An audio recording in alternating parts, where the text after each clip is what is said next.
Oke, materi kali ini kita akan belajar terkait time value of money atau nilai waktu uang. Oke, kita tahu bahwa ada relation antara waktu dan uang ya. Di sini diilustrasikan bahwa $1 yang kita terima hari ini itu tidak akan lebih bernilai dalam tanda petik dibandingkan dengan $1 yang akan kita terima di masa depan. Kita ingat misalnya nih uang Rp1.000 beberapa tahun silam itu bisa dipakai untuk beli banyak hal misalnya. Tapi 1.000 sekarang itu bayar parkir pun kadang-kadang udah nggak boleh ya. Kita harus sudah suruh bayarnya 2.000. Nah itu contohnya itu. Kemudian di sini konsep time value of money ini banyak kita pakai nanti untuk wesel, untuk sewa, untuk perhitungan pensiun, untuk long term asset. Nah, nanti per masing-masing penggunaan ini akan dibahas di sesi-sesi berikutnya ya, dengan video tersendiri. Kalau ini kita akan belajar time value of money secara umumnya. Untuk aplikasinya ke masing-masing penggunaannya nanti akan dibahas tersendiri. Oke, variabel di dalamnya ketika kita akan melakukan perhitungan terkait time value of money yang pertama jelas ada prinsipalnya atau nilai pokoknya. Entah nilai pokok pinjaman atau entah nilai pokok investasi. Ini adalah nilai pokok nominalnya. Kemudian yang kedua, oke, di sini adalah amount of invested or borrowed. Jadi entah yang diinvestasikan atau yang dipinjam. Kemudian interest rate yaitu percentage atau persentase yang akan dari jumlah yang tadi, yang outstanding principal tadi atau outstanding yang kita investasikan, juga itu akan menjadi payment dari penggunaan atas uang tersebut atau penerimaan atas uang yang kita investasikan. Nah, di sini adalah kelebihan kas ya yang kita terima atau kita bayarkan, yang itu selisih dari besaran nominal dari pokok pinjaman atau pokok investasi dengan nominal total yang kita bayarkan atau kita terima. Dengan waktu jelas, karena berapa lamanya kita melakukan investasi, berapa lamanya kita melakukan pinjaman itu akan mempengaruhi nilai dari bunga misalnya dari investasi atau pinjaman tersebut. Nah, di sini waktu di sini bisa dibilang bisa digunakan adalah tahun secara utuh atau pecahan dari tahun, fraction, misalnya berapa bulan outstandingnya. Oke, ada dua cara perhitungan interestnya. Yang pertama adalah yang simple interest, ini paling mudah ya, dimana perhitungannya itu berdasarkan nilai prinsipalnya, prinsipal dari pinjaman, kita sebut saja pinjaman. Sedangkan yang compound di sini adalah dihitung berdasarkan prinsipal ditambah dengan interest yang tadi sudah diperoleh. Jadi akan terus bergulir. Nah, ini basic time value of concept-nya. Ini contohnya untuk yang simple interest ya.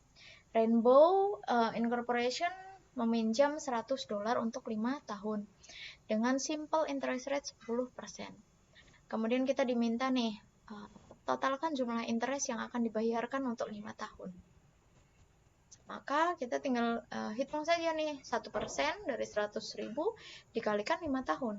Maka selama 5 tahun tersebut akan bayar 50.000 untuk interestnya saja ya ini. Oke, ini simple interest yang untuk fraction ini ya, karena di sini Rainbow hanya pinjam untuk 3 bulan saja. Maka perhitungannya adalah dikalikan 10%-nya, tapi pengalinya adalah 3/12, yaitu fraction 3 bulan dibagi dengan 12 bulan, karena kita tahu 10% itu adalah rate bunga untuk 1 tahun atau 12 bulan. Sehingga dalam 3 bulan tersebut, besaran bunga yang harus dibayarkan yaitu sebesar $2.500. Nah, ini kita melakukan perbandingan ya. Sama-sama pinjam $100.000 untuk 5 tahun dengan interest rate-nya 10%. Ini bank yang pertama. dia pakainya simple interest. Oke, kita lihat bahwa bunganya sama terus nih setiap bulan, yaitu 10.000, 10% dari 100.000. Kemudian bank yang kedua dia pakai compound. Nah, bisa dilihat bahwa ada perbedaannya, di mana di sini perhitungannya tidak didasarkan dari 10.000, tapi didasarkan di sini berubah terus nih. Calculation di sini based on ini. End balance-nya ini. Tuh. Di sini 133 di akhir tahun, maka dia akan menjadi base untuk perhitungan bunga di tahun berikutnya. Sehingga di sini ada selisih. Ada selisih sebesar 11.000 sekian. Oke. Kita akan menggunakan tabel untuk menghitung nilai waktu uang ini.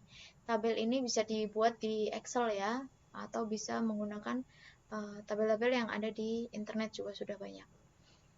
Tapi saya sendiri lebih prefer ketika akan menggunakan Excel, ya sudah buat satu file Excel master yang itu isinya adalah 6 tabel ini. Sehingga nanti ketika ada mata kuliah lain yang menggunakan time value of money, tinggal buka saja itu file Excel-nya untuk mencari faktornya, faktor yang akan kita pakai. Ada 6, yaitu future value of one, present value of one, kemudian ini untuk ordinary annuity, di sini untuk annuity due. Oke, bagaimana cara menggunakan tabelnya? Kita membutuhkan dua komponen. Yang pertama yaitu number of period. Number of period dan ada interest rate. Oke. Nah, ketika pembayaran bunganya atau perhitungan bunganya hanya dilakukan 1 tahun sekali, maka number of period ya sudah tahunnya. Interest rate ya bunganya per tahun itu. Tapi ketika pembayaran atau penghitungan bunganya dilakukan beberapa kali dalam 1 tahun, misalnya 3 bulan sekali atau setahun 2 kali, misalnya seperti itu, maka kita harus menghitung compoundnya. Oke, pertama adalah kita cari dulu number of periodnya. Caranya adalah number of year dikalikan number of compounding periodnya per year. Misalnya setahun 2 kali pembayarannya, pinjamnya 3 tahun. Berarti number of periodnya adalah 3 dikalikan 2, sama dengan 6. Nah, setelah ketemu itu number of period, kita cari compounding period interest rate-nya. Caranya adalah annual rate-nya dibagi dengan compounding period. Kalau tadi kita kalikan, kalau ini untuk interest rate-nya kita bagi. Misalnya nih, interest rate-nya per tahun 10%. Tadi compounding periodnya setahun dibayar 2 kali ya, atau dihitung 2 kali ya, maka 10% dibagi menjadi 2. Sehingga kita tahu compounding period interest rate-nya adalah 5%.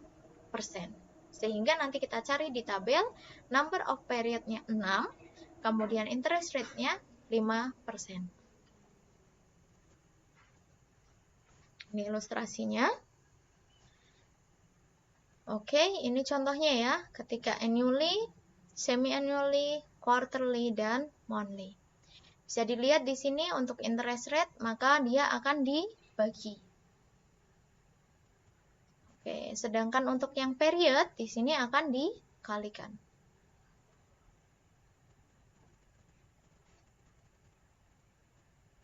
Oke, di sini ya. Oke, kita akan masuk ke contoh-contoh perhitungannya. Ini adalah ilustrasi nilai waktu uang.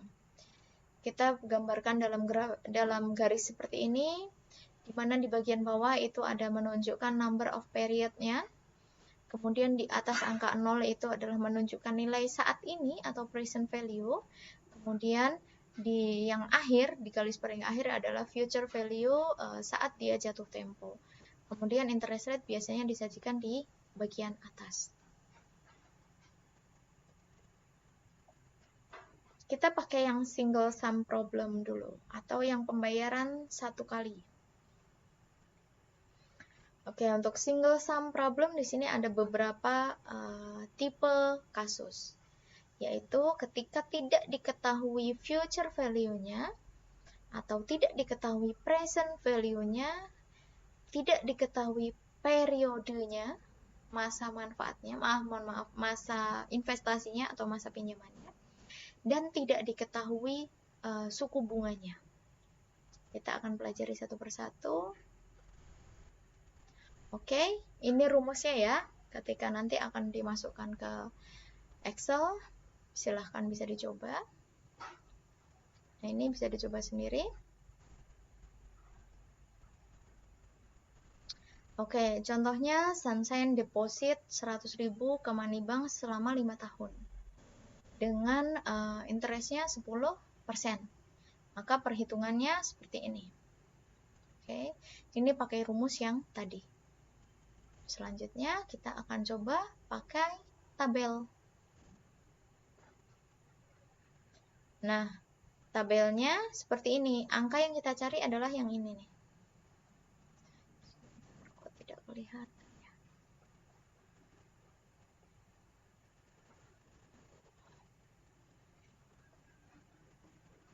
Nah, angka yang ini yang kita cari.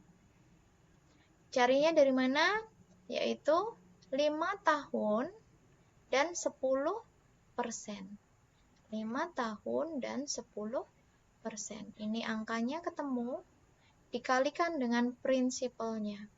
Maka kita tahu future value untuk nilai 100 deposito senilai $100.000 dalam 5 tahun akan menjadi $161.000. Kemudian kita cari yang present value-nya kita tidak ketahui. Ini rumusnya. Oke, ini juga digunakan ketika membuat tabelnya ya di Excel ya. Nah, ini contohnya. Perusahaan ingin membeli atau berencana untuk membeli lahan yang ditaksir dengan harga sekian untuk dibayarkan 5 tahun ke depan. Kemudian bank itu mempunyai interest rate 110%. Yang menjadi pertanyaan adalah, berapa sih nilai yang harus diinvestasikan sekarang agar 5 tahun lagi perusahaan punya uang senilai ini untuk beli land tadi? Berapa yang harus diinvestasikan hari ini? Oke, jadi PV-nya tidak diketahui ya, present value-nya tidak diketahui. Yang diketahui adalah future value-nya. Kemudian kita akan cari ini faktornya. Nah, ini kita akan cari pakai tabel. Oke, caranya sama. Tapi ini kita pakai tabel yang kedua. Tabel yang present value of when. Di sini nilainya sebesar ini. Maka kita tahu bahwa hari ini kita harus deposit 100.000 agar 5 tahun lagi kita akan punya uang yang cukup untuk mengakuisisi lahan dengan nilai yang tadi ya 161 sekian.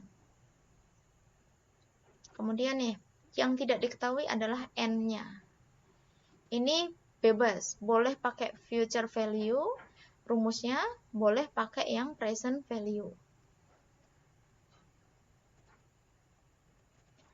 Oke, ini contohnya. Kita punya uang 100.000. Kita butuh beli lahan senilai 161.000. Bank itu memberikan tingkat interest sebesar 10%. Maka caranya seperti ini. Future value kita bagi dengan present value, maka akan ketemu faktornya ya. Nah, faktornya inilah yang kita cari ke dalam tabel. Ceknya adalah kita tahu 10%. Oke, 10% kita cari ke bawah. Sampai kita ketemu angka yang sama. Ini angka yang sama ya. Kemudian kita tarik. Oh, ternyata kita harus investasi selama 5 tahun agar uang kita yang sebesar 100.000 itu cukup untuk bayar lahan sebesar 161.000. Oke, ini ketika tidak diketahui suku bunganya. Sama ya caranya. Ini kasusnya pun saya buat sama, yaitu kita butuh uang sekian dalam jangka waktu 5 tahun. Sekarang kita punya uang 100.000. Kita butuh bank yang bisa ngasih rate berapa sih agar keinginan kita tercapai nih. Target kita kan yang ini. Kita sekarang punyanya 100.000. Jadi kita harus cari tahu nih, bank A, bank B ini berani suku bunga berapa, akhirnya kita bisa ngambil keputusan, oh kita investasi ke bank C saja misalnya, suku bunganya pas nih sehingga 5 tahun lagi kita bakal dapat uang segini. Oke, caranya sama, kita ketemu faktornya ketemu. Ini kebalikannya adalah kita lihat dari N-nya. 5 tahun kita tarik sampai ketemu faktornya, baru kita tahu nih, oh kita butuh bank yang kuat kasih bunga sebesar 10% ketika kita depositokan. Itu contohnya. Nah, sekarang masuk ke yang anuitas. Anuitas sendiri merupakan pembayaran atau penerimaan.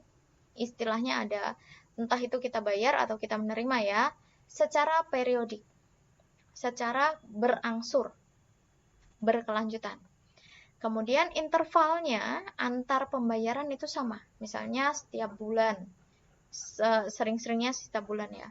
Kemudian ada compound interest antara intervalnya. Nah, anuitas sendiri terbagi menjadi dua. Yang ordinary itu pembayarannya terjadi di akhir periode. Sehingga tidak ada bunga pada periode pertama. Karena periode pertama kita belum bayar ya, kita baru bayar di akhir periode pertama. Sedangkan kebalikannya untuk yang annuity due, itu pembayarannya ada di beginning. Jadi periode pertama itu sudah terakumulasi bunganya. Oke. Ini contohnya. Lili mendepositokan di sini pakai yang ordinary ya. Jadi baru ada pembayaran di sini di akhir periode pertama. Ini kan periode pertama. Oke. Nah, untuk perhitungan ini kita pakai tabel yang single sum, yang tadi ya, future value of one. Kita akan cek nih, $1 pertama yang didepositokan Lili kan bayar ya, $1 nih di tahun pertama, di akhir tahun pertama. Kita cek future value-nya berapa sih? Oke, sudah ketemu ini ya. Silahkan nanti dicek ke tabel. Akhir tahun kedua, Lili deposito lagi. Berapa sih future value-nya? Sekian. Future value ini nanti ya di akhir tahun kelima berarti. Kemudian begitu juga di tahun ketiga, keempat, dan terakhir kelima. Di tahun kelima di sini sama hasilnya. Karena N-nya 0 ya. Di sini kan langsung jatuh tempo di sini. Jadi future value-nya sama yaitu $1. Maka total nilai nilai uang yang didepositokan Lili adalah sebesar $6. Sekarang kita cek menggunakan rumusnya anuitas. Kalau tadi kita tidak pakai rumus anuitas ya, kita pakai yang single sum. Ini adalah rumusnya, nanti silahkan dicatat sendiri, boleh dicoba di Excel. Kemudian ini kasus yang tadi kita hitung. Nah ini ketemu ya. Oke, sehingga nilai akhirnya adalah sekian. Sekarang kita coba pakai tabel yang ordinary ya, yang ordinary annuity. Maka kita ketemu 10%, kemudian kita bayarnya 5 kali kan ya. 5 kali, maka ketemu sekian dikalikan dengan besaran pembayaran tiap tahunnya atau tiap pembayarannya. Jadi bukan dikalikan total pembayaran ya. Kalau total pembayaran kan $5. Ini dikalikan dengan jumlah yang dibayarkan per periodenya.